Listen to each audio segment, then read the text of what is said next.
Anand Samavikram from Anand College, and today for a change I'll be going for the face-off. And I promise you, as always, Anand College will bring you exuberant, exhilarating, adrenaline pumping action. So stay tuned.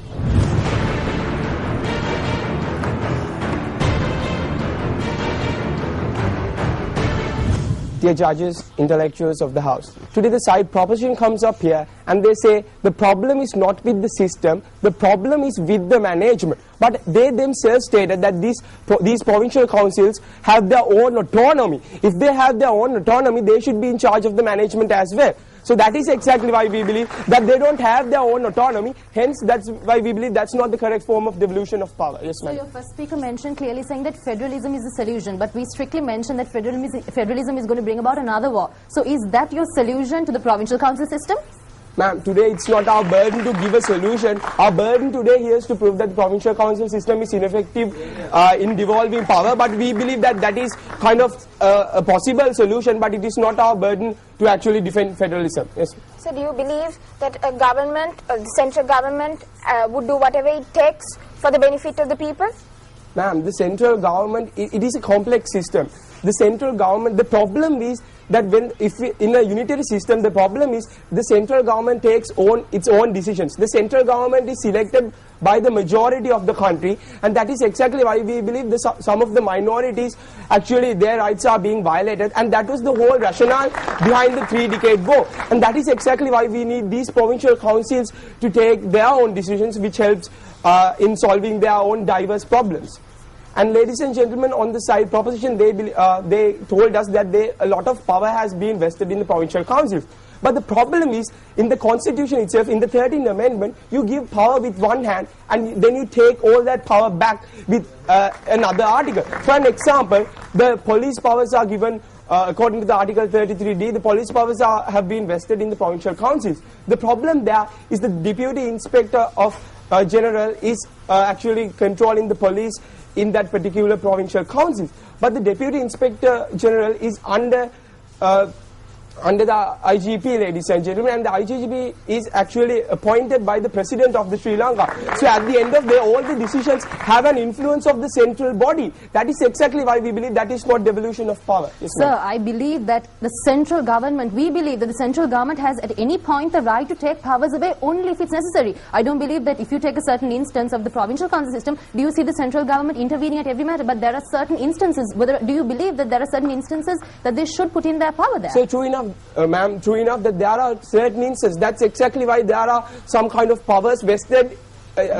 exclusively in the reserve list. But the problem is the central government is actually influencing the decisions of the provincial councils that have been actually, that are only in the provincial list. So that's why we believe the central government has no right to intervene in the decisions that the provincial council takes regarding the subjects that are in the provincial council list. Yes, madam. Sir, if this provincial council system is so detrimental, why hasn't the government abolished the 13th Amendment, sir, or anything in relation to ma'am, that is exactly why we are having this controversial issue. The Secretary of Defence in Sri Lanka has issued a statement that the 13th Amendment should be actually removed, and that's why there are lots of talks about 13 plus. Sri Lanka is talking about this, India talking about it. That is exactly why we believe the 13th Amendment should be removed. Ma'am, your time is up.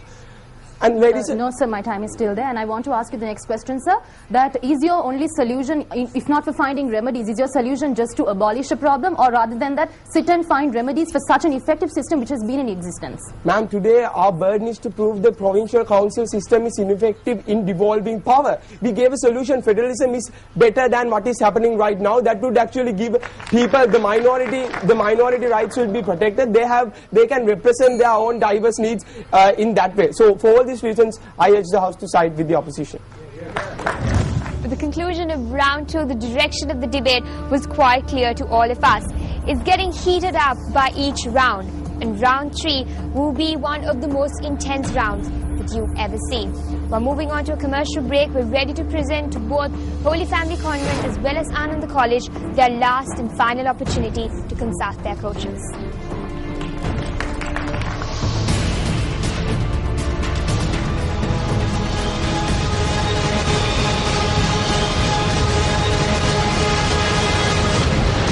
Welcome back. we're ready to move on to the rapid fire round.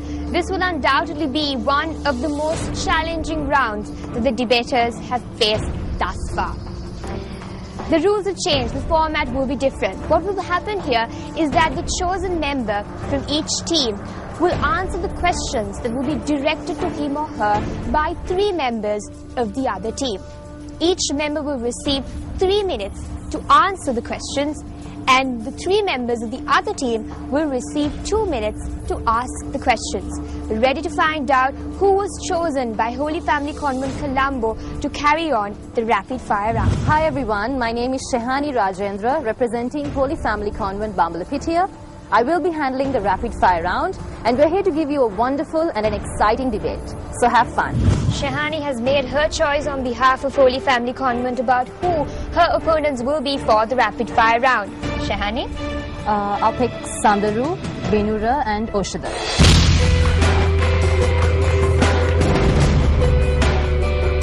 Proposition, opposition, the floor is now yours.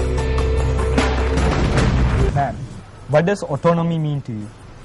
So we believe that it's governed within the provincial council system, but we would like to state here that the state is sovereign and therefore they have influence over anything at any time because Sri Lanka has a sovereign state. Ma'am, the Article 154R3 says that the funding of the provincial council is under the government. So is that the autonomy you're talking about? No, sir, I would like to state that the funding is done by the budget of the central government, by the monetary board and by the local taxes. And also we believe that while doing cost-benefit analysis, that although it's funded by these 3 organizations, it's much profitable because otherwise if situations like this occur, the government has to get down representatives from abroad, which is going to be much more expensive. So we believe that the cost-benefit analysis works. Yes, sir? Ma'am, the government only allocates 10% of its entire GDP to these provincial councils each year, and there are 9 provinces that allocates around 1% to each province. So do you believe that this is enough to bring about all of your infrastructure and things like that? Yes, sir. Thank you so much for that point. Although it's been allocated in such a way, it has been managed in such a way that it has been okay for so long. And also if the system has taken certain remedies within themselves, I believe that we strongly believe as side proposition that it can definitely manage the whole system. Ma'am, if that's the case, why is the central government always doing the projects within this provincial council area? Right. Sir, thank you so much for that point. I believe that side opposition is going on and on just about the influence to take away this system, which is totally redundant, because just because influence comes in, the state is definitely sovereign and they need to have whole authority over the system. Ma'am, you're accusing the system saying that the problem lies with the implementation. But then is there a system if the given powers are taken back? So, thank you very much for that point, sir. Like I said before, I've been repeating this several times. The state is sovereign and they have been given these powers to the provincial council systems, and only certain powers may I mention, because powers like national safety is all taken over by the government. Yes. Ma'am, the provincial councils do not have any control over land or police. You said that they have power over animal husbandry and things like that. But those are really vague, madam. Because at the end of the day, these councils really have no power. Yes, sir. Thank you for that point. Like I'm stating before, you brought out arguments saying about education and so on. How do you think the schools, national schools, get test papers, get certain things done by the system? This is all because of the provincial council system. I believe that the central government does not come and intervene within the system just because they need test papers and so on. And your argument saying that there is no influence, there is no this coordination within the provincial council system and the school system is definitely redundant. Yes, Madam, the 13th amendment clearly mentions that the provincial councils have no control over the national schools. Why are you lying? Sir, thank you very much for that point. But they do have control over education, and the 13th amendment specifically mentions, because I don't believe the central government has to come and intervene, because they have appointed the provincial council system to come and coordinate with the general public to bring about feasible solutions. Ma'am, even if the amendment says so, if these provincial councils have no say on national schools and national hospitals, what power is there? Sir, like I just said before, sir, today we are debating on the topic to say that the system is effective, and you just mentioned saying that the system is effective, and so you just agreed with our point saying that the system is definitely effective. So please do not bring out management, because I believe that there are flaws in a system. Therefore, the government has to step down, take necessary remedies, take situations, come up with different feasible solutions to make the system work without just abolishing it, which will definitely not bring about grassroots level democracy. Tell me a system that has grassroots level democracy if if not for the provincial council system? Ma'am, the governor is in charge of these provincial councils. sir. And who appoints this governor? Thank you very much, sir. Once again, the central government has a say. They are sovereign, sir. They definitely, just because they have influence, they are sovereign. At any point in time, if they feel the situation is going to collapse, they have the right to come and barge in and take away problems away, because they are the system. They are held liable for the people, the generation living in this particular country.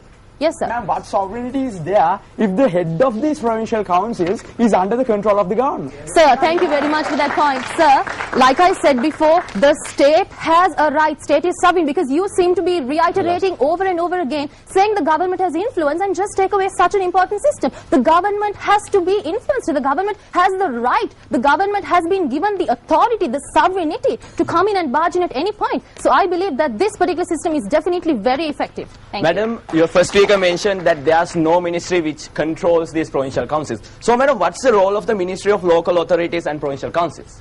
And ladies and gentlemen, if the central government can just barge in and influence any of the actions taken by these provincial councils, what sort of devolution is there, ladies and gentlemen? Because at the end of the day, what we see today is decentralization and not proper devolution. Ma'am, the system came in to provide a solution for the ethnic problem, to provide more power, to give more powers to the minor ethnicities. So if all the powers that are given are taken back by the government, is the system valid? Ma'am, even the president of Sri Lanka is talking about a 13 plus. So how can you say the system is okay?